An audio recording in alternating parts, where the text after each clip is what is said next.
Hi guys, I'm Desiree. And I'm Justine. And this is Sippin and Dishin. We sit down with our friends and get the latest dish, all while sipping on some yummy drinks. We talk about the things in life that make you want to laugh or cry or even temporarily lose your shit. We're real women. This is real talk. And of course it's real drinks. I am recording. Do I have your consent? Yeah, my consent. It's a little inside joke we do now. Joke. I don't. I just do it every time now because I'm like, you know those people that record you without you knowing, and then they use it for blackmail. Oh, Yeah. goodness. yeah, it's definitely one of those things for quality assurance. Right. Welcome to another episode of Sippin and Dishin. Today we have Danielle with us. She is my cousin's wife, and we're so excited to have her on. Hi, Danielle. Hi, thanks for having me. Hello. I know, we're so excited to have you on. It's nice to meet you, sorta. Thank you. You know, over the phone, kind of meet you. Nice to meet your voice. Yeah. Right. Don't worry, I'll stalk you later to make sure I know what your face looks like to your voice. She might stalk you during. She might stalk you while you're talking. Anything's possible with technology now. It won't be the first time she stalks somebody. Mm-hmm. So today on our side, we're drinking some margaritas. It is Friday. Yeah. Oh, okay. I've been on a diet, so I don't get liquor often. So this is like a sweet treat. So good. Oh. I mean, if you call tequila sweet. Yeah, it's probably the least sweet drink we could have, but it's good. Yeah. What are you drinking? I'm pretty simple. I'm on like a cider beer kick right now. And so I have a Angry Orchard's apple cider, hard cider. Those are pretty good. Yeah, like if you're going to do a beer drink, those are pretty good. I'm not a beer drinker, but I will do the cider beer. Yeah. Right? It's like, it feels like it's cheating a little bit because it's not like malt liquor beer, but it's still in the family. It is. It looks like a beer. Right? Yeah. It's in a beer bottle. Yeah. I think it counts. Right on. Okay. Yeah. So did you prepare 2 truths and a lie for us? I did. Are you guys ready? Dun, dun, dun. I mean, it's a new year and we've won once. Let's see if we can win again.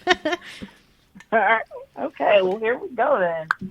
Okay, so my first one is I once met Bill Gates at an engineering conference in Redmond, Washington at the Microsoft Center.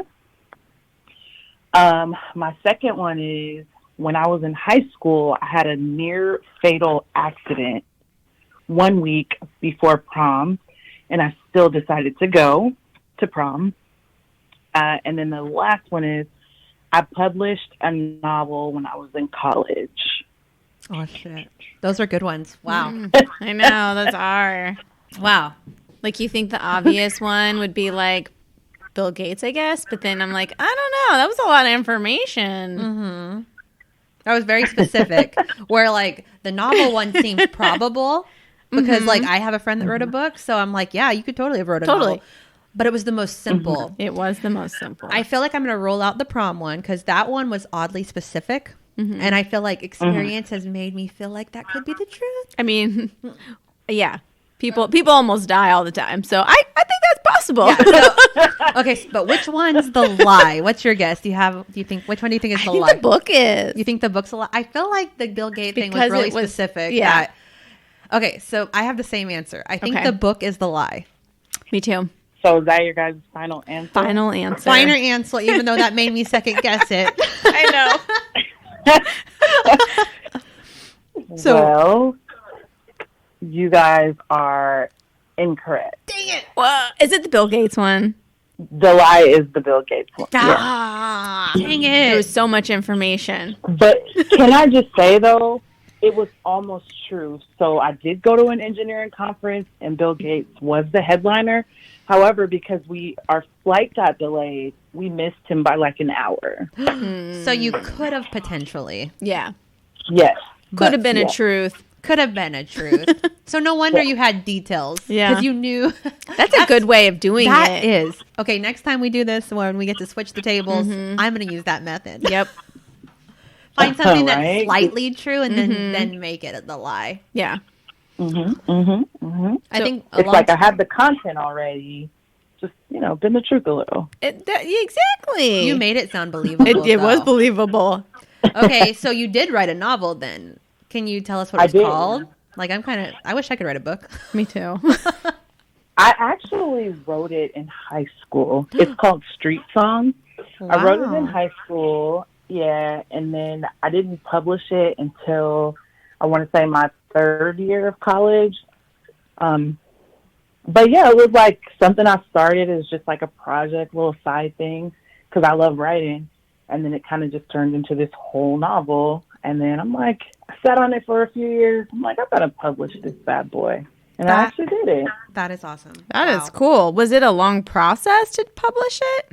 And to start it so young. It wasn't that bad. I kind of did some research and I found this publishing company online. And it was like $1 to publish it. And what? They did marketing for me and all that. And I mean, I wasn't in it to like make money off it or anything like that. I just wanted to prove to myself that I could actually do it. I mean, that's a good enough reason to super do cool, it. Yeah. Honestly. I kind of want to do one myself, even though I don't know how to write very well. Me either. I'm going to have my jerk of a husband proofread it. He loves correcting my grammar. Probably be a field day for him. He'll be like, that's wrong. You are, not your. You R-E. Pastor Fate. Well, that's cool. What is the book about? Yeah, what is it about? Okay, so thanks for asking. Well, yeah, I'm intrigued. I'm intrigued too. I'm serious about this. Now, granted, I wrote it like I feel that my writing style has evolved over the years, of course, since high school, life experiences and all that.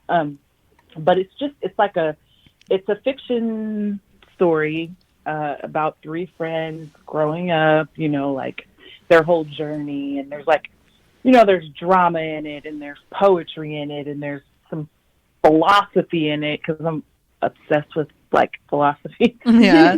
But it's a little bit of everything in there, honestly. And it's like a coming of age story. And I've kind of followed it up with two additional it's a series, so 2 additional books that I have not yet published. I'm sitting on those. I love a trilogy. But yeah. Okay, so I love a good coming of age story. Probably too much for my age. Those teeny popper ones when you're finding out who you are as an adult, I fucking love them. I love them so much. So I definitely be into it. And because I'm not the smartest person in the room, fiction means true, fake. Okay. Yeah. I always get it confused because the nonfiction, it throws me off because it would be non-real. Right. But I get that, right? So maybe it means non-fake. Non-fake. I always think you hear someone goes you're a fictitious person. Oh, and I'm so you're a little fucking liar. The way liar. people say it so abrasively, I'm like, okay, you're clearly a liar. So that's how I always remember it. Well, that's pretty cool. Do you want to tell us about your near-death experience, though? Because I don't feel like I've had any near-death experiences yet. Knock on wood. Hopefully never, right, but I'm curious. What happened? Okay, so I've always been a super clumsy person, just in general. I've broken 5 of my fingers. Oh, my gosh. Fingers? Oh, my God. It's just been ridiculous, right? But this time it wasn't my fault. So in high school, I used to play basketball and I used to do track in the off season, right? So here I am in the off season. I'm in the field. I did a lot of the field events. So I don't know if you guys are familiar with shot putting or discus throwing. Okay. So I'm in the field doing my thing, minding my business. The wind is blowing. It's nice. I'm pumped up because prom's a week away, right? I had just gotten dropped off at practice from going to get my dress and everything, so I was feeling cute. And then all I hear is someone call my name, right? Just a whisper in the wind, if you will. And I turn around, and then everything went black. What happened was, the top discus thrower on the team. Oh my God. Okay. threw his discus, okay, 65 miles per hour. It's a metal frisbee flying 65 miles per hour. Hit me directly in my face, like in my mouth area. So initially I blacked out. You guys, it was like honestly, that was when I was in high school, and I still sometimes have dreams about it. Like, I can imagine. It was terrible. When I woke up, there was like blood everywhere. The doctors later said that your mouth, there's so much blood that comes from like mouth injuries like you wouldn't believe. So you probably could have bled out potentially. Yeah, well, the doctor said like if it would have been like a half of an inch or something like that, quarter of an inch lower, it would have severed my windpipe in my esophagus and all that. Because it was so close, it broke my jaw. It knocked out like my whole bottom row of teeth. Like it kind of like made my face weird, and then that affected my diet because I had to have my jaw wired shut for like 6 weeks. Oh wow! I went to prom with my mouth wired shut. My date had to feed me mashed potatoes after. Hey, that date gets extra bonus points. That's right. And we're best friends to this day still. That's awesome. I mean, at least you still went, because a lot of people would. Oh my God, I probably would have locked myself in my room and just laid on the bed. Yeah. It was crazy because when I went back to school, like I heard all these rumors, like that I had died, and like all these fucking kids, man. Crazy. You had to go back to school as the person who almost died. Right. They were like, I heard that you died. I'm like, well, I'm right here. You're like, funny, I feel alive. Right. Oh my goodness, the teeth thing totally brought some PTSD back for me. Obviously I didn't almost die. Like yours is way more severe, but I take you back to 1999. I'm kidding, I don't know the year. But, so my dad's truck had like this thing that was called like a snug top. I don't know if those are common anymore, but it's basically like a flat thing that you put on the bed of the truck and you lock it like so that if you have tolls or whatever, like people can't come and steal them. I mean, I grew up in the hood. That was something you worried about. Backstory.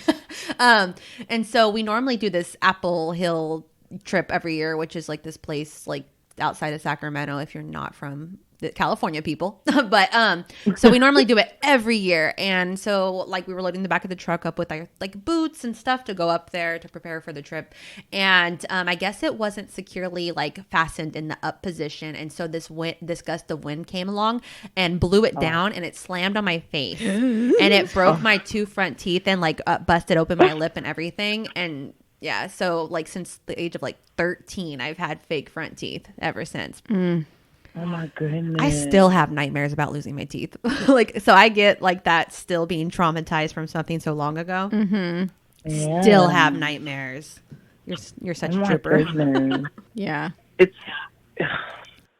like you got to be grateful that like you have your life still, but it's like, dang, like. And to be so young to have to realize that too, because that's pretty young to like be grateful that you're alive, you know, like right. A lot of times people are like older or like, but you at a young age you had to be like, shit, I'm lucky to even be here. Right, I had an accident too, like a simple school sport accident, and you were just minding your business. That's what makes it worse. Is you were just going about your day, and someone else's shit just ruined your week, year, month, or however long it took to recover. It was terrible. It was. Man, I'm sorry that we asked you to describe it. I know it sounds like it brought back memories. Sorry about that. Ever since then, I was 16 when that happened, and ever since then, like my smile is different now. Like the way I smile is different. The way I speak is different. It changed a lot of things. Like that like as an adult, you can realize like, wow, that one event altered like who I am now. Honestly, I like my new teeth better. I kind of had pretty long front teeth. Like imagine like, I don't know, a hamster. Oh my gosh. They were longer. Like now they're like symmetrical, you know? Like I feel like before they broke, they were a little extra long where it was just like, you know, like go chew on some carrots. I upgraded. Fate intervened and didn't want me to go through my life with those fucking hamster teeth. I might be over exaggerating, but they were a lot longer because I remember when I got my new ones in, I was like, they're not as long as my other ones were. It's okay. I mean, it is who I am now. But when you had sent over your topics, I was very interested in your first one of navigating toxic parents and like getting like. Yes. Do you want to dive into like kind of what you mean by that and like your experience with it? Oh my gosh. Okay, let's do it. So like, okay, I don't even know where to start at because this has just been my life. I recently moved out of Sacramento to like Yuba City, so that's like a, like an hour north, let's say, of outside the city. Yeah. I like sold my house and I just kind of picked up and I left because I realized like I had to take a step back from how things were going, like in my life, as far as with like my parents, my family members, things like that. And it's not like it's like, oh, I'm mad, I'm going to take a step back, but I needed to, things weren't right. Like something was off. It had always been off. So I'm like, I want to take this time to do some research, find out who I am, do that whole self-discovery thing, talk to a therapist, Ooh, all that. Pro therapy. So, get it, girl. Right? Pro therapy. Is like so many people, and honestly, and I'm just going to be real, especially in the African-American community, counseling and therapy is like taboo. Like it's not talked about. Talking about your feelings is something that you don't do, and it's created this whole culture of don't say anything, just deal with it. So and did that make therapy like intimidating for you growing up, like thinking like, oh, we don't talk about our feelings, and then being brave enough to go to therapy? Like absolutely, that was probably its own feat to do that. 100%. I initially, when I first started going, it didn't really work because it's like you have to be honest with yourself, you have to be honest with the person you're speaking with, you got to be able to open yourself and get to the root of things, or it's pointless, right? Yeah, exactly. It's like in the back of my mind, I kept hearing my mom say, don't you say those things, don't you tell them about our dynamic, don't like I'm this cycle of, like I said, don't say anything or else, So just, in going to therapy and doing research, I learned like a lot about narcissism. And I've heard people say it, but I didn't realize that it is a thing, guys. Like, it's a real condition. And it's like characterized by, people who they seek control.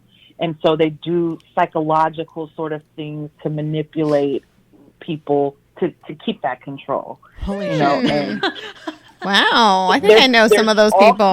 Me too. Yeah. There's all kinds of devices like, gaslighting, just flat out lying, playing the victim, playing you against yourself, You guys feel me. It sounds like you guys know what I'm talking about. Well, that's why I liked your topic, because like, though I have a okay relationship with my parents, I definitely have a toxic parent. And that's why I can definitely relate to it. I'm not at the point where, like, I know that you, like in your subject you put that no contact, so I'm kind of interested on how you did that, because I'm not obviously there yet, or nothing has brought me to that point where I want to do no contact. But I definitely understand the toxicity trying to speak over here of like having that kind of parent in your life. Yeah.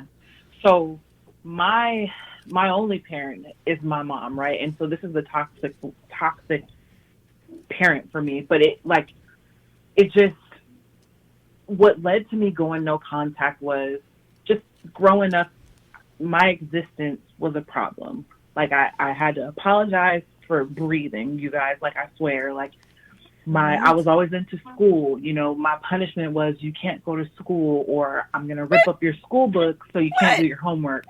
These were my punishments. That is crazy. That's insane. Yeah, like this happened all the time. Like, I'd be separated from my other siblings and, told that I had to, do all the chores of the house, or if I didn't come fast enough when I was called, you know, I would get physically like beat. I remember one time I was in a fetal position on the ground, and she's just kicking me. And at that point, my older brother had to like pull her off, and she's gotten so mad because I was doing my homework. Like, you guys, it goes like seriously just doing your homework, and she was mad. Yeah, because I was doing it, and I didn't call me, and I didn't come fast enough. I just feel like if my kid was ignoring me, doing their homework wouldn't be something I'd be mad about. Like, oh, okay, if you're on your video game or whatever, now I'm pissed. But like, oh, you're doing your homework. Okay, that makes sense. Yeah. You needed a second to wrap you're something up. You're trying to be a good person. Good for you. Do you almost feel like it was your drive to be like successful in school that maybe intimidated her? I think that could be a part of it. Yeah, like in retrospect. Because I mean, sometimes people that are really into their education and bettering themselves and like getting smarter and like develop, like, you know, learning, that can be intimidating for someone that maybe feels like they're lacking there. Like maybe they don't feel smart, or maybe they didn't fulfill their full potential. Almost and like jealousy. Yeah, and they can see that you're doing that, and that sense of jealousy makes them want to bring you down a peg, so that like, how dare you? Like, I don't want you to ever think you're better than me. You're not smarter than me. You don't know more than me. Like, so maybe she was using that to keep you down. Yeah, I totally agree with you there. Like, and it makes sense because like when I bought my first house, when I graduated from college, both times, you know, she wasn't there. She didn't show up for my graduation. When I bought my house, she wouldn't go with me to look at it. You know, when I got married, nobody in my family showed up to my wedding. None of them. And so, like, all of these things came together. Like, if these people, your family, are not there for the most important moments in your life, what is the point? You know, I'm the type of person, I don't love in half. I either love you all the way through the good and the bad, or I don't. You know, there's no in between, you know. So just, I mean, this is like kind of surface stuff, but I found this podcast, it was called Navigating No Contact with Toxic Parents. And I listened to it, and, you know, some of the episodes were like, do you have a toxic parent? Do you have a covert narcissist parent? And it just went into all of, you know, explaining all these things. And then it's like all of my life was validated by what this woman was saying. I'm thinking I must be crazy, you know. And it's like she validated all of the feelings I've ever had, you know. So when I decided to finally go no contact with my mom, it was like it was like a 6-month period. I just kind of stopped texting. I stopped coming around, and it was like a revelation, because initially she tried to reach out because she felt like she was losing that control. You know, she pulled me in to just tear me down, to pull me in to tear me down, and it was a cycle. And it was so bad. I mean, yeah, that sounds awful. To not have that love from either parent, you know, to hear stuff from your mom like, I wish I would have drowned you when you were a baby, or things like that. It's just really, oh my God, that's horrible. Yeah. So when I, you know, stopped texting, stopped calling, initially she lashed out. But then I resisted it. I didn't give in, you know. And then she went through a period of, oh, well, I don't feel well, I'm sick. You know, I kind of ignored that. Oh, shit. And then at one point, she just stopped altogether, and she would, you know, I'd see on, you know, online or something, she'd acknowledge her other children, or, you know, do little things that she thought would get to me because in the past they had. And just in that time of no contact, I was just learning, you know, more about myself and my worth, and setting boundaries, and having healthy relationships around me. And I learned all that stuff. And honestly, it's just so funny, because now I'm coming into this place where my grandfather is like really, really sick. And so for the first time in 6 months, she texted me and I responded to her because it was about my grandfather. Mm-hmm. And we've been like minimal contact now, and we talk about his care. You know, we're managing his care. Yeah. And I'm almost afraid because sometimes I find myself wanting to share some things with her. You know, me and my wife are trying to have a baby right now. I want to be able to tell her that, but I know I know boundaries now. If I share that with her, I'm opening up myself to be hurt again. You know, and I don't want to go that route again. You know. So this no contact thing is pretty recent then. Yeah, I was gonna say this last 6 months. This is yes. Do you very think? Recent, do you think the distance? Because I know you mentioned that you guys had moved out of town a while ago. Do you think the physical distance between you has made it easier to have the no contact as well? Absolutely, because how it was before is, you know, my home was like in the center of everybody. So my mom lived like 5 minutes from me. My brother lived 5 minutes the other way. You know, so we all lived in close proximity. And so, you know, if she wanted, she could come over. It definitely made it easier to leave because, you know, she's stuff that would hurt me before. So she'd go to my brother's house, which is she has to pass my house to get to his. It's like those passive aggressive things. So be pass hurtful. My house, you know, yeah, like little things like that, you know. But leaving, yeah, it definitely helped.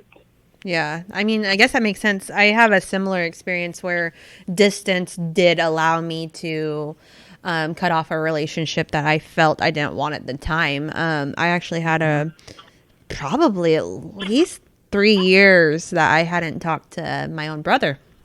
And distance definitely made it easier because it's like one of those like out of sight, out of mind. Like you're not forced to see them all the time. So it's so much easier to not like have contact or not talk to them.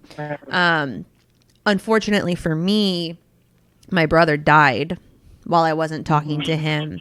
And he had reached out to me maybe 4 months before it happened, trying to reconcile. And I had told him at the time that I did want to. I just had a lot going on in my life and I wasn't ready to like, you know, mend bridges right now. Like, cause I was kind of focusing my energies and like, my children and what was going on in their lives. So I see now, that was probably not the best decision for myself, but in the moment it felt right. And I had already had no contact for so long that you kind of just think that you have time. You think that like, yeah, I want to one day when I'm ready mend this relationship. And unfortunately for me, that one day will never happen now. And I had known that I didn't want to not talk to him forever, but I just thought I had more time. And so, but him being so far away made the not having contact just dramatically easier. So I definitely can relate to that. So if I may, I want to. I'm an open book. Go ahead. Okay, so, because something you said really resonated with me. So, you know, and I don't want to speak for you, but it sounds like in there it might be a little bit of regret maybe or something like that. No, definitely. For me, okay, so, and this is just my opinion. So when we take these steps back from folks and we choose to not be in contact because a trauma's happened or, you know, or different things have happened, I personally feel like, and then, you know, people say, but it's your brother, but it's your mom, it's whoever, but it doesn't give people, whoever they are, a right to cross boundaries or to make you feel a certain way, right? So you saying, you know, I want to, but not right now, it's not a bad thing unless, you know, if you're looking at it like maliciously, like I'm going to maliciously, you know, stall you out, you know, that's different than saying I have boundaries and I'm not there yet. You know what I'm saying? Yeah. There's a difference there. No, and I definitely appreciate you saying that because I think that's probably the first time that someone said that and it's like resonated with me because I'm not gonna lie, I feel guilty for my decisions. Like even though in the moment I definitely support that I knew I was doing the right thing for me. But I like that you reframed it as I had boundaries that I was keeping for myself in that moment, because those boundaries were what was best for me. I mean, we always, like, if I would have known, obviously I would have like done things different, but in that moment, I do know I was doing what was best for me. And I can't regret doing what's best for me. I regret obviously not being a mind reader and knowing that I didn't have amount of time to be able to do that. And it does bring me peace of mind being able to read those messages between him and I, and seeing that I was telling him that I did want to talk to him again, just not right now. And it reassured me that it wasn't like a forever thing, and I can't be mad at myself for not knowing that my time was limited, because how would I have known that? Like, and at least I know with myself that I had every intention of doing it. I just didn't yet because of those boundaries I had set for myself. Right, exactly. And if you believe, and I don't know what you believe in, but if you believe in a higher power or God or whomever, he knows that. Yeah. Whatever you believe knows your heart and knows that. And so I feel like that's different than saying, like, I'm going to be malicious and methodical, and I'm just going to, someone said to me not that long ago, they thought that they were getting back at someone else, and they said something like, I'm not going to let them apologize to me so that they can get into heaven. As if assert that, what? Someone else is, asserting that they have that control to say who gets into heaven or who doesn't, that's malicious to me. That is malicious. Yeah. There's a difference there. So don't they know that, like, that saying, like, what is it, that like forgiveness isn't for the person, forgiveness is for yourself. Like, you forgive for yourself. So if you're not going to forgive their apology, that's on you. That's your side. They made the effort, and their conscience is clean at that I don't want to point. be like make an assumption, but they made their apology and they're trying to be right with Jesus. Just because you don't accept it doesn't make them less. You know what I mean? Like, that's on you. Like, how dare them try to be the better person? I'll show them apology not accepted. Like, what a fucking terrible, jerk, right? Yeah, no, that's malicious, definitely. And that person who was trying to reconcile with that other person ended up passing too. So it's like, I'd love to know how they feel, because it doesn't feel great. Like, it's not a great feeling. I don't recommend it for anyone. Like, I have like, I feel like for myself, I'm not only grieving the brother that I loved forever. I'm also grieving all the things I won't get, the reconciliation that I'll never get, the forgiveness that I'll never be able to give. Like, there's a lot of things that I'm grieving, not only just the loss of my brother. And I wouldn't wish that on anybody. Even though I know that, like, I can't be mad at myself. I get it. I'm trying to forgive me. Sometimes it's harder to forgive yourself than it is other people. But if I could do it to get over, I would definitely do it different. Like, but that's that hindsight thing or whatever people talk about. But I think when people do something that is right for them in the moment, they shouldn't feel bad about that. There's nothing you can do about it. Yeah, because everyone is trying to do what's best for them in that moment, and when people are setting boundaries or deciding not to cut people out of their lives in that moment, it's probably the right thing. And it probably is good for that moment. That doesn't mean that they'll never talk to them forever. And I don't think most people go into a no contact thing with the hopes that I will never talk to you again. Like, I think even when I went into a no contact thing, it wasn't going to be that I'm never going to talk to you again. It's just, I'm not going to talk to you till I feel like I'm there, till I'm ready to do it. And and what sucks for me is I felt like that was the first time in my life that I was setting boundaries for myself, and it backfired for me. That's why I'm in therapy twice a week. Well, now she's busy once a month now. Damn therapist. I'm sorry, everybody else has problems too. My problems are more important. We were doing every 2 weeks. Why are you changing that? So I do though. I really believe in this whole process. Setting boundaries is something that is absolutely imperative for your mental well-being, your emotional well-being. Like, I've learned that. Like, I've let my family tear me down so much, so I barely recognized who I was in all of it. And when I took that step back and said, I'm doing this for me, every last one of them scattered to the wind. Like, when I tell you, like, you know, no one showed up for my wedding. I had 1 or 2 people show up from when I got my master's. You know, all of these life events, you know, like I said, me and my wife are trying to have a baby. Like, none of them are around for it, you know, and these are choices that they've made, you know, but you gain a clarity too when you start saying no more, when you have the courage to say no and really set boundaries and follow through. You really start to see who it allows space. Really respect. I think it really allows space for personal growth.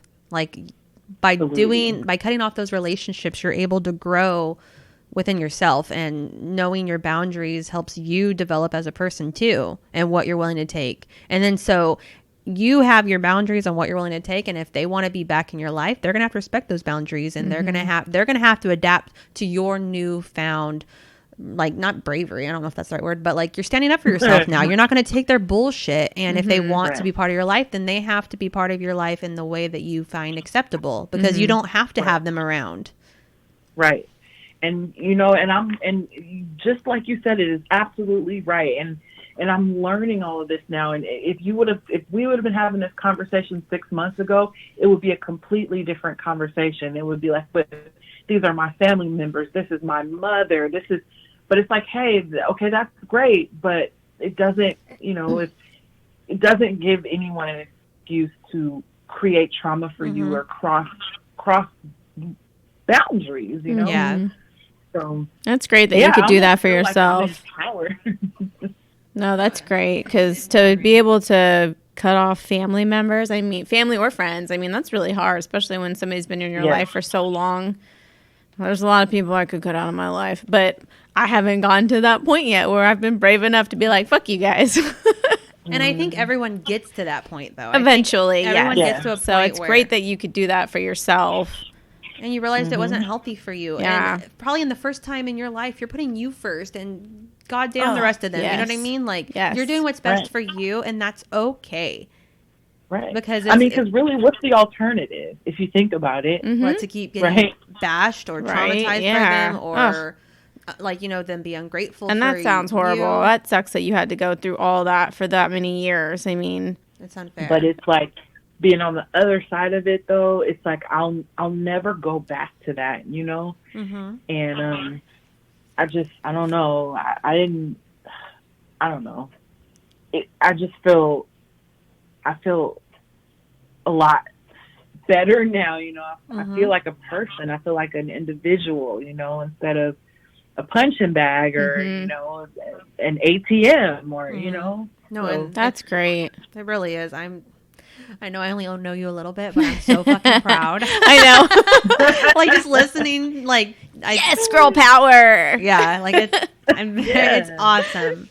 And I think that it's great for, like, I guess it kind of helps with all your other relationships, because having those boundaries now shows you what a healthy relationship going forward. And, like, every relationship you build after this point will be healthier, because you're only allowing that, you know, like, you have boundaries, and toxic people there ain't room for them in those boundaries. Like, there's not. You know, right. I feel like we're like mind meld right now. You hit the needle on the head. You're absolutely right. Like, all the relationships you have going forward are those healthy ones, right? Like, you ain't got time for that bullshit. My wife had to teach me a lot of how to communicate, and she had to teach me how to talk about my feelings and not yell or not, because, you know, I grew up, you don't talk about your feelings, or if you're crying, you shouldn't be crying, so stop crying. So it's like you internalize a lot of things. So I was like emotionally stunted, if you will, you know, and it just took a lot of loving me and patience to just, you know, show me what a healthy relationship even looked like, because I didn't know what that was, you know. And now, like, when, you know, my brother was recently staying with us, and my sister before him, and just looking at the relationships they keep, it's just like, no judgment, of course, but like, what a difference, right? Like, we, in our household, we talk about things. We don't shout. We don't call each other out of our names. And you know what's beautiful in like the personal growth that you're experiencing is that when you guys have your baby, you are going to teach that to them. They're not going to grow up the same way you did, where you don't cry, you don't talk about your feelings. They're going to grow up a completely different way because you've grown and you've learned and you've changed how you associate your feelings in healthy relationships, and you're going to be able to pass that on to them. Right. Very important. Yeah. So I think it was important for you to grow and for you to set your own boundaries, because like when you become a mother soon, like you're going to help mold this person. Yeah. And they're going to learn from you, and they're going to see how healthy your relationship is with your wife and how you guys talk about your feelings. And they're going to learn from that, and it's going to form who they're going to be. Yeah. And that's awesome. That's a beautiful thought. Yeah. So you're doing this work for you, but you're also doing this work for your future kids. Yeah. It's for them too. And that's the most selfless thing you can do for your children is to grow and be ready for them. I feel like in this conversation, I'm even growing as a mother myself. I'm like, okay, check, don't do that. Don't do that. Okay, check, don't do that. Well, it's funny. Make sure to let your kids cry more. Yeah. I feel like personally, I grew up with a mom that like never said she's sorry. Probably still to this day doesn't really like ever apologize. So for me personally, with my own children, I tell them I'm sorry. And I tell them that I made a mistake. And I tell them that, mommy, that wasn't nice. Mom, you shouldn't have done that. Because I want them to know it's okay to call yourself out. It's okay to be sorry. It's okay to make a mistake. Because when you grow up with someone that's just fucking perfect, apparently, it has side effects. So for me, I wanted to do the opposite, because I think it's important to acknowledge that you made a mistake and that you're sorry and that you didn't mean it that way and that you'll do better next time. Because I mean, that's kind of what parenting is just I'm trying to be better every day. Yeah. Yep. Man, you know what, Danielle? Talking to you has been its own therapy appointment. I know. I guess I don't need this week. She's fine. Right? I just like if people listening to this podcast right now, if there's like anybody who even suspects that they have trauma, like in a relationship, in toxic relationships and all of that stuff, is to just like do research and expand, open yourself up to learn and educate yourself about, this stuff, because like I said, this is how I learned that I had so much trauma that I didn't even know, was taking that step to look outside of myself, and get help for it. Yeah. I just couldn't imagine still living the way I was. Yeah. And then so you were talking about how you're more in tune with your emotions, and you talk about your feelings, and it's okay to cry, and that kind of makes me curious about what you wanted to talk about for your second topic about what it's like to be an empath. So do you think that you've always been an empath, or that this is something with your new revelations of yourself that you now realize that you're an empath? I'm kind of interested in that. Okay. I love your questions. BTW. Oh, really? Thank you. I love being complimented. I've always been an empath. I didn't know what it was initially, but I've always been that way. So, there's different types of empaths out there. I'm not all into the different, classifications, because there's nature ones, there's animal ones, there's geometric ones, all kinds. All different That's classifications. I didn't know that there was that many. Kinds, right? But mine specifically is I'm in tune with my emotions and those of others, but more so others. So that's the more that's the one I'm more I'm informed about, not informed, but like that's the one I'm more aware of. Like, is that kind? I didn't realize that there was like more. I didn't know there was more like empaths that had like a focus. Like it's like you like I'm going to school for accounting, but my focus is in finances. You know, like dude, that's kind of cool. So you've always known that you're an empath? That's like even at a young age? I've always known that something was different. So I had an aunt, she's passed on now, but she was also an empath, right? And her type of whatever you call it is yeah. I don't know, whatever that word is. Her type was she could predict things. So that's one of the, I don't remember what that particular one is called. I would love that one. Precognitive empath is what it's called. Precognitive. So she would have dreams, and then she would tell the dreams, and then they weren't always 100% accurate, but she was always in the ballpark, right? Like she, the interpretation was different, maybe, right? Like where some, depending on how you interpret it, it was correct, or in So she would be like, she'd be like, and she was always high stress because of it, but she'd be like, you know, so-and-so, call your friend. Something has happened. So, like, she wouldn't know what, but she would know that there was something wrong. Yeah, feel something. Right. She would feel it. She could feel it. Oh. She could feel whether it was good or whether it wasn't good. And so I just remember this one occasion, my cousin had called his friend had called, and the friend was like, you know, my mom just passed away. Like, it's like she knew things before they happened. And her latest thing was like from beyond the grave, you guys. Really? Hand to God. Let me tell you what happened. Okay, where's my popcorn? I'm ready. I love this kind of shit. I love this shit.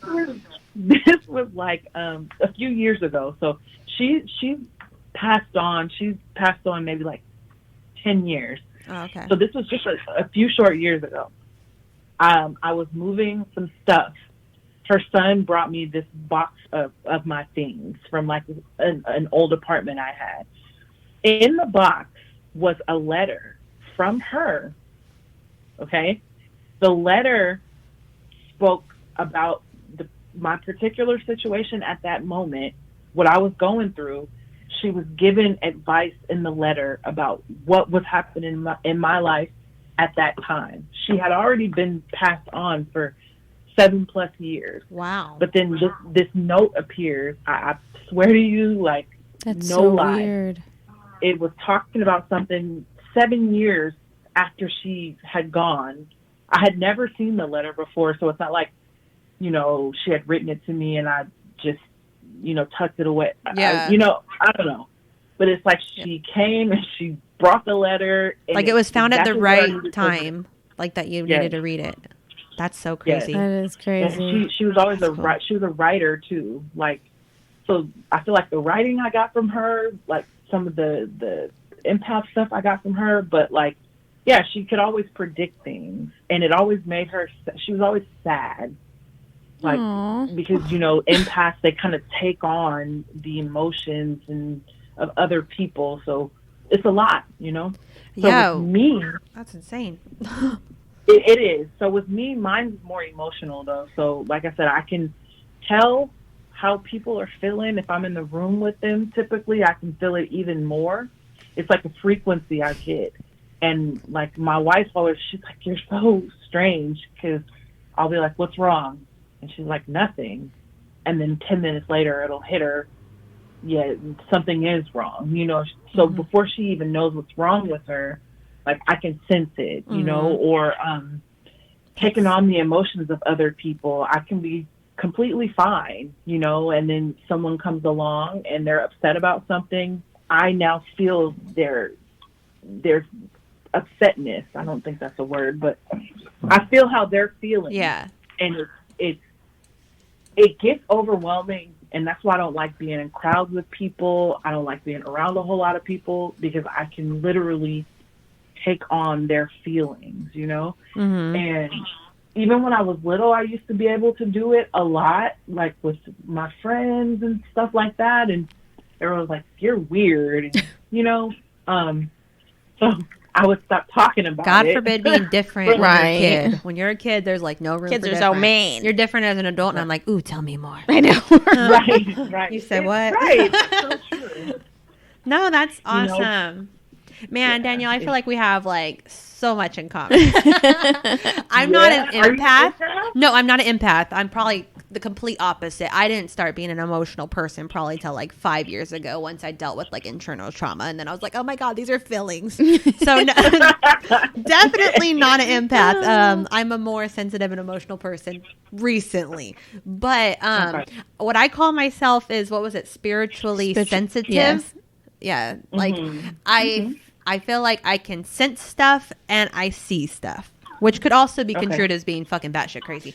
But like an example, like I think it's probably at this point, maybe 8 years ago, my uncle had died. And then I had 2 like paranormal experiences right after it where like I fucking saw him.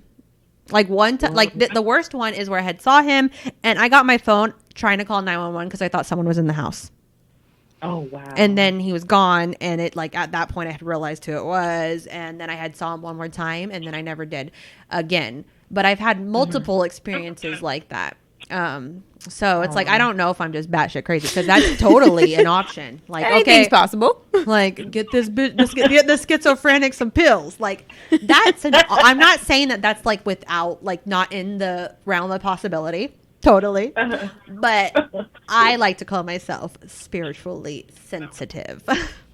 Okay. Because I've had little experiences like that even recently, like in my own home. Like I'm not sure if I'm being haunted or I'm just seeing things that like, you know, maybe right between the barrier of our realm and their realm. Now I sound like a crazy person. Maybe I am just But yeah, no, I've always kind of had experiences like that. And like, I'm obviously too big of a puss to like explore what that means. I'd rather just think That's I'm me. You know what I mean? Because I know that sometimes people that have this like this little in between where they can see spiritual stuff more than other people. Once they expand it, like I don't want to see no scary shit. Like I already have trouble sleeping. Dive deep and down into it. Like I'm already traumatized. Like I don't need to add that to my plate. That person. No, I didn't see that shadow. I was like, that. There's no way that was my uncle. It just looked just like him. That's interesting, though. You know. Yeah. So my mom believes that I could like when I told her about that, she was like, you fucking saw him. Like, so I have people encouraging me. Like, so I don't know if that like also plays. Like people are like, yes, you did see him. And then I'm just like, oh my God, I did. Like, I think I need more people like, no, bitch, you're crazy. Have you told your therapist? Oh my God. I believe anything's possible. I think it's totally possible. I mean, you know, like, what do they say? Like 95% of the ocean is still unexplored. So who knows? The ocean is scary. Like, it is. We don't even know half the sea creatures that are down deep. Mm-hmm. And like they find new ones. I don't want to meet them either. Nah, I'm good. Like, you know, there's more stuff down there. The ocean can remain a mystery. Okay. I like. There's all kinds of stuff we don't know in the world. Like, I mean, think about everything we don't know. Anything. Like, that's why I believe anything is possible. Yeah. Exactly. You know, who knows? You can't explain and everything. I definitely believe in the spiritual world. I mean. And I think I do. Like, I think I want to be skeptical because then it makes me feel less scared. Right. You know, because I feel like, you know, being naive or like more like, that's not real. Like, it gives you like this peace, right? It like, does. It does. You're like, I didn't see that. Like, my eye just played a trick on me. Or when you have that deja vu, you're just like, oh, that's that like brain thing that happens that I read about, right? Not like I saw that 5 minutes ago. It was actually like 30 seconds. Weird. The deja vu stuff. Yeah. I think like they make this stuff up to make it more rational, but I feel like some people that have it like all the fucking time, that's possible. You know, a thing. Some people never have it. You know, like really? Yeah. People really don't never have that. I feel like that shit happens to me all someone the time. right now, but so see, yeah, I literally could be driving and be in deja vu moment, and then like have to shake my head, like whoa, I'm driving. Like, yeah, I was just somewhere else for a minute. Yeah, when we were like looking up the definition of empath, because I wanted to make sure I had it correct. I am curious about that. Yeah, I was like Justine. We were talking about how we think maybe she might be an empath. I want to know what the difference is. Is it empathy? Are you just feeling somebody's emotions, because I'm an emotional crier. So like if I see a fucking stranger crying, I'm crying. I'm wondering what happened to them. Like, oh my God, that's but it's so like you sad. feel their pain. Like, as an unemotional person, I don't do that. So I'm telling you that you might be. But I'm an unemotional person for myself. We all know. Anybody that knows me knows that I bury my shit deep down, deep down, and I don't take care of my own issues and cry about them. I cry about other people's problems. But you know what? I feel like that makes sense for an empath, right? Because an empath can feel other people's emotions that like maybe it's hard for them to check their own. Because like up until recently, Danielle was kind of like separated from her own emotions, right? Like, that's very true. That makes sense. That almost an empath would have less emotion or like acceptance for their own emotions because they feel the pressure and sadness of everyone else's. 100%. You know, I feel like it makes sense that like empaths would be less emotional. Yeah. See, and Danielle is an empath and agrees. You know, you might be. You know, there's different like quizzes and stuff you can take.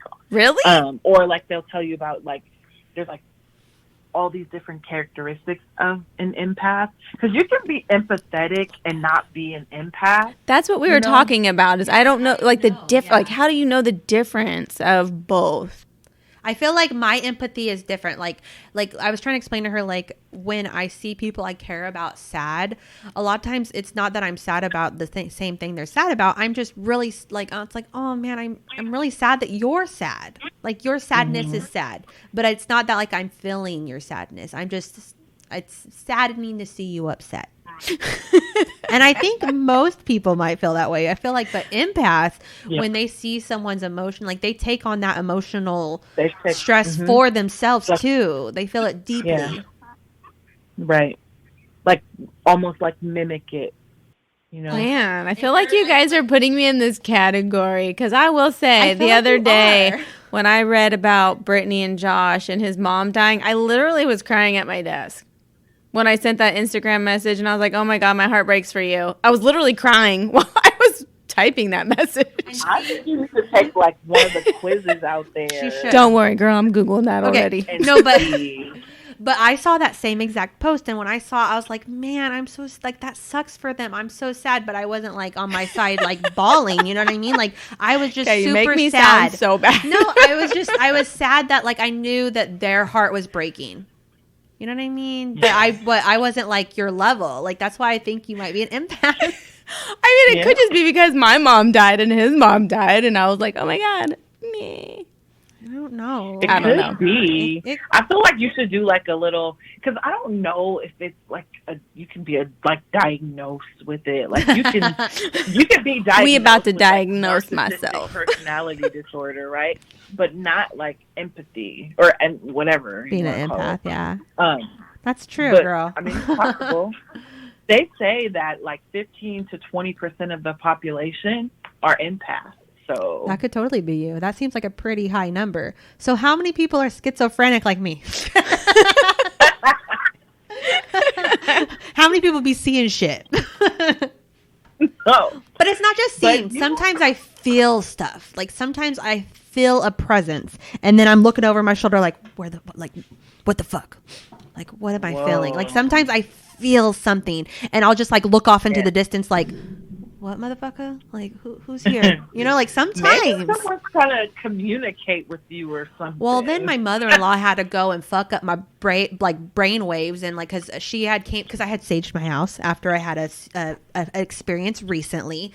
Scared the holy shit out of me, and I was like, where's the sage? Like, fucking turn that on. And then I did the sage again the next day just to, like to double get it. And so my mother-in-law is kind of like a spiritual person as well, and she like had came over and kind of I guess felt something, and then so she felt like she needed to call me after the fact, and like she was like, that's your brother, he's checking on you, I know it's him, he's just wanting to make sure you're okay. And then of course instantly I'm like, it's a cry, it's so sad. But like, so she felt like it was like his presence lingering around, just saying like, hey, I'm checking on you. And I'm just like, of course it, like my brother would want to scare the shit out of me.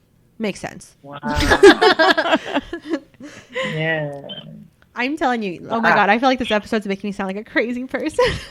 No, it's like interesting though. Like, I've just had way too many of these experiences for it, like, just in my opinion, for it to not be some kind of sensitivity to the spiritual, like, auras or world or whatever. Mm-hmm. Like, if anyone knows a medium, tell them to hit me up. Maybe I could be like, not like your sister from another mister, but maybe like your cousin from another mother. I don't know. I wonder about those people that see auras. Like, what does that look like? I wonder. Like, yeah, some people have like the I don't like see they auras, see. but there are people that do that, right? I wonder what that looks like. There are. I bet it's so pretty. Oh my god, this conversation is gonna give me nightmares. On that note, should we do some bowl questions? On that note, let's find a funny bowl question where it's like, do you want to be a fart or a burp? What would you do if you were home alone and the power went out? My heartbeat would stop. Well, that's Home Alone. My heart would stop, and I would search for for my flashlight and a lighter for my candles. Well, Smart. I feel like if it was me and I was home alone and the power went out, I would just be like, well, I guess this is the fucking horror movie. This is the final scene. I guess I'm dying. I'd get my taser and my gun and I would hide in the closet until the power came back on. No, you wouldn't. Okay, that's smart. I'm a big Stop puss. it. Yes, I was. No, you wouldn't. I got my little purple taser. I'll load up my wouldn't. gun and I will hide in the closet. Did I not tell you about when I thought I saw something? I went upstairs with a butcher knife. Okay, but Tell the me I power wouldn't. went out. Okay, yeah. I feel like I literally just grab a flashlight, grab a gun, and then I just sit there on my phone and I wait. It's happened to me a couple times, so I just do that. Yeah, like, but I would, like, even, like, so if I'm home alone, like, middle of the fucking day, I lock my front door. I go to my bedroom. I lock that door. I go into my bathroom. I lock that door. And then I take my shower. Oh, well, I do that in the middle I don't of- lock my bedroom door. I to lock take a every shower. door. I If you're would gonna just- come get me, it's gonna be hard. Plain and simple. I'm not making it easy for you. Okay, but you can't tell me you really would right. be in a closet with the power out. I would make it so hard to find me. It would, like, to But me. what if nobody's even there? I don't know, because I can't see. It would be like the longest game Okay, of but hide you and go can't see. seek. You and need a flashlight. I'm just telling you, as a child, I was very good at Oh my hide and god, go I'm seek. totally making you an emergency kit. You need an emergency kit. I have emergency kit under my bed. I've been here. I've done this. Emergency kit Okay. under the Prepared. bed. Hell, yes, I am. Now that you heard my paranoid ass, Danielle, what would you do?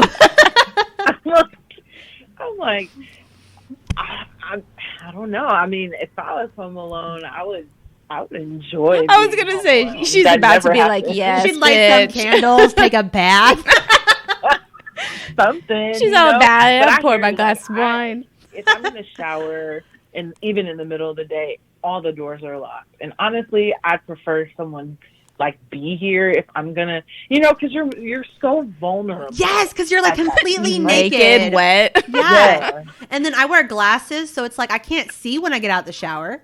And I've watched It's a way too much problem. true crime where it's like I'll be damned if I'm going to be wiping the fog off my like window or not like mirror and someone's behind me. Like, Oh my god. I'm like, if you're going to rape me, please. Okay, not the well, booty it's hole. dark outside and the power goes out. You ain't seeing shit. Even if you wipe the window. But that means I won't get to see them. They can't. I feel like I want to hide until the power comes back on. Like recently during that storm, the power went out where I lived. I could not sleep until like I was just sitting there for hours. you were awake. Mine went out when I was asleep, so no, I was fine. The power turning off literally woke me from a dead sleep. And then I was just awake for hours and I woke up my husband. That's so funny. It woke up my son. It's probably because I'm spiritually sensitive. I mean, even the wind was like It was intense. sounded like death outside. It did. was like, I felt like my house was getting abused. Like it was just a whole Right? a It sounded whole lot like of the emotions. roof was going to come off. Yeah. I don't know, but I don't know if this is like paranoid, but I have a Remington, or excuse me, not a Remington. I have a Mossberg 500 shotgun. Mm-hmm. It's a beaut. It's a beaut, right? I'm not usually into guns, but I'm like, right at the start of this whole COVID thing, I'm like, they might try to take away our amendment right. So I'm like, let's get one. But I kind of sleep with that, like, on the side of my, like, it's kind of positioned just in case someone, because like in our master bedroom, there's a sliding glass door that leads to the back. Oh, no, like, 2 points of entries. That terrifies me. So, I'm way too paranoid for you to have multiple entrances. Right, and that's why I have it there. Yeah, I don't blame you. Just in case. Safety first, girl. You gotta do what you gotta do. Yeah. Right. I mean, I would hope in the time of crisis I can like, but you never know. I might be like, don't kill me. Yeah. You really never know how you would act.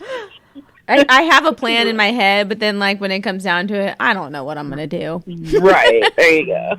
Granted, I don't want to be in the situation that I have to use the plan. Well, that's all for today's episode of Sippin and Dishin. Thank you, Danielle, for joining us. If you enjoyed this episode, please go rate, review, subscribe. Thanks for listening. Until next time. Bye.